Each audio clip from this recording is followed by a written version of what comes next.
So today, I'm super excited to share my DIY Kids Workbench with you. It's super cute, fun to build, and perfect for giving your mini-me a little something to play with while you get things done. Ideally, it's probably meant for ages 3 and up, but the 15-month-old I built it for loves waving the tools around, so clearly there's some flexibility. Now let's get started. I started by cutting, sanding, and adding pocket holes to all of the frame pieces. The details on that, including the dimensions, pocket hole locations, and cut list, are included in the printable plans, which I've linked to in the description below. To assemble the frame, I started by building the 2 smaller sides. I was super careful installing the first piece, making sure it was both square and exactly the right height on the legs, so the frame didn't turn out wobbly. I used wood glue and pocket hole screws on all the connections, making sure my pieces were securely clamped before I drove any screws.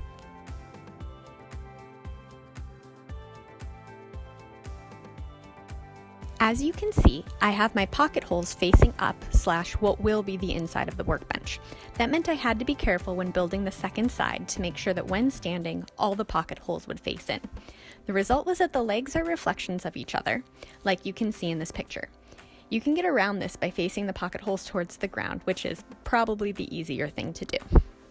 To connect the 2 sides, I balance the longer legs on the ground and place the back frame pieces between them.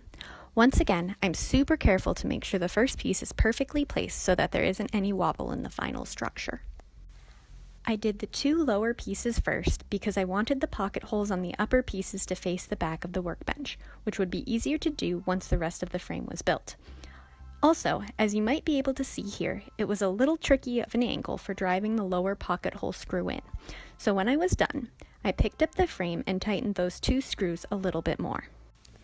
The big thing when installing the second piece was to make sure it was both square and exactly the right height above the first piece. I did add wood glue before I started, although it isn't seen in the video.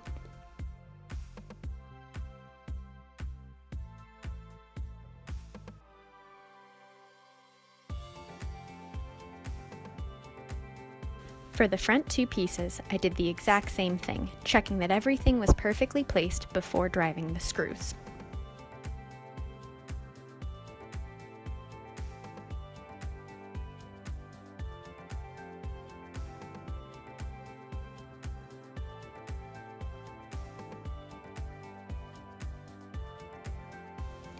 The last 2 back pieces were a little different in that I wasn't able to lay them on the ground while I added the screws.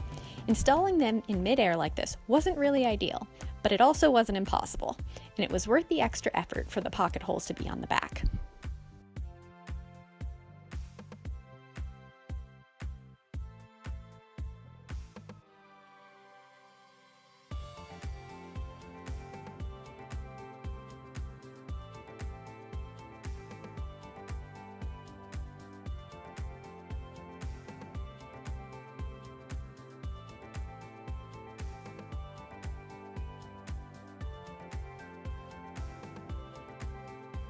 Since I wanted the frame to be a different color from the shelves, I decided to paint it here. I'm not actually sure that was a good choice. Waiting for the paint to dry really seemed to slow everything down.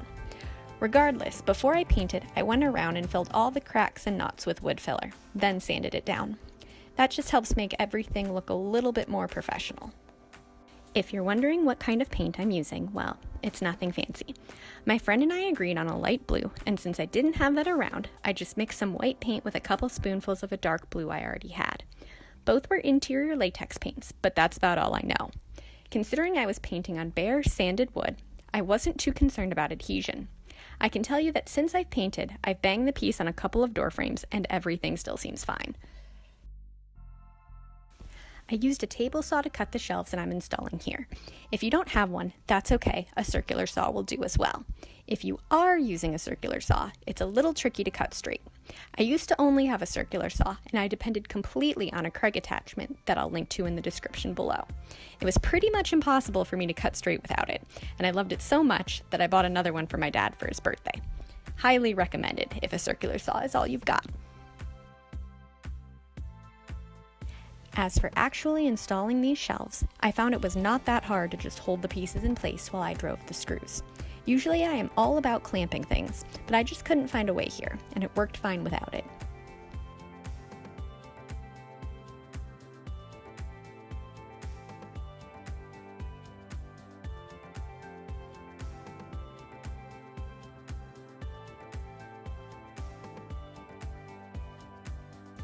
Once the shelves were in, I focused on the top. Since I was embedding a piece of the toy toolbox in the workbench, the top needed a little extra prep work. I started by outlining the toy where I wanted to place it on the top. Then I drilled a hole in each corner of the outline. This allowed me to insert the blade of my jigsaw in the hole and cut out the rectangle.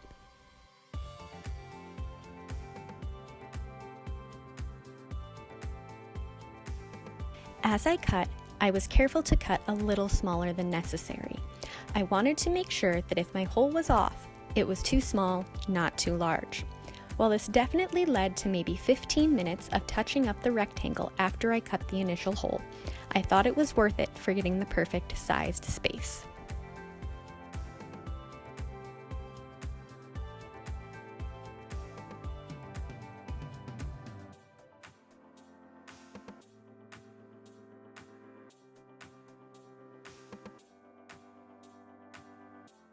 Then, after adding the pocket holes to the top, I attached the top to the remaining frame pieces. Once again, I used wood glue and pocket hole screws for all of these connections.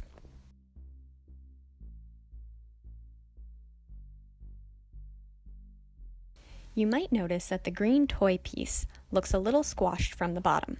It has tapered sides, so while the top fits well, the bottom part got a little distorted. I think it'll be fine, especially since that part won't be seen. To secure the green toy in place, I added 2 scrap wood pieces underneath. Actually took out the piece in the middle because it could be seen from the top, and I just didn't like that.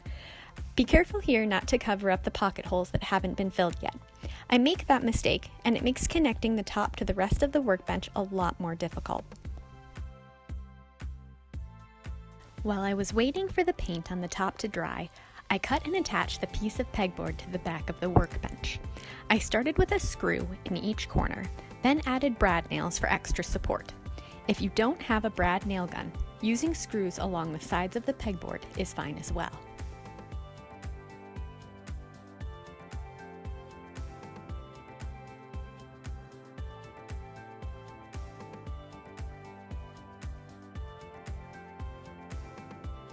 Now I'm securing the back of the top to the workbench. Before I started attaching, I made sure the top was level. Note that here I'm doing the 2 open pocket holes. The other 2 I had just accidentally covered up when securing the toy top. I ended up drilling holes where the pocket holes were in order to access that space.